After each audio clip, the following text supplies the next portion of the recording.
சீரியல்களின் full எபிசோடுகளை Sun டிவியில் ஒளிபரப்பான உடனே எக்ஸ்க்ளூசிவாக சன் நெக்ஸ்டில் மட்டும் ஃப்ரீயா பாருங்கள். இந்த சாமி இருக்குல்ல, அந்த சாமிக்கு தெரியும் யார் நல்லவங்க யார் கெட்டவங்கன்னு.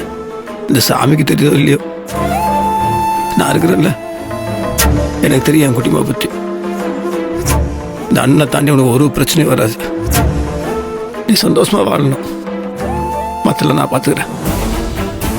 நான் வாழறத பத்தி மட்டுமே நீ யோசனை பண்றியே, நீ எப்ப நான் வாழ போற? நீ பொண்ணி கூட சந்தோஷமா வாழணும் நான் ஆசைப்படுறேன். இதையே நீ புரிஞ்சுக்க மாட்டேங்கிற.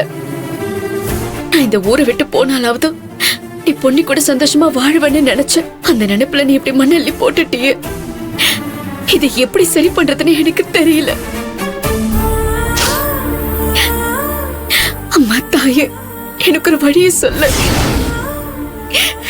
குட்டிமா, நான் சொல்றது கொஞ்சம் கேக்குறியா? நான் சொல்றத முதல்ல நீ கேளு. நான் நம்ம ஊருக்கு வரல. ஊருக்கு வரலையா? என்ன குட்டிமா திரும்ப ஆரம்பிக்கிற? இந்த பாரு, நான் சொல்றது கொஞ்சம் கேளு. அப்ப நீ சந்தோஷமா வாழணும். நான் வந்தா நீ சந்தோஷமா வாழ மாட்ட. யார் சொன்னா? நீ என் முன்னாடி இருந்தா அதுதான் எனக்கு சந்தோஷம், அதான் என்னோட வாழ்க்கை. அது உனக்கு புரியாதா? தெரியும், நல்லா தெரியும். தெரிஞ்சதுனாலதான் சொல்றேன். நாங்க யாரும் நம்ம வீட்டுக்கு வரல, அங்க வந்து தங்கல. எங்களை நீ ஊருக்குள்ள கூட்டிட்டு போனா நீ ஊரு கட்டுப்பாட்டை மீறின மாதிரி ஆயிடும்.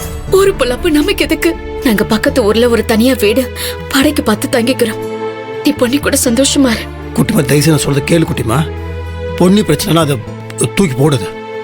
இந்த ஊரு இந்த மற்ற பிரச்சனை எல்லாம் என்ன பண்ணுமா நான் பாத்துக்கிறேன். நான் சொல்றத மட்டும் நீ கேளு, புரியுதா? எப்படி யோசிக்காம இருக்க முடியும்?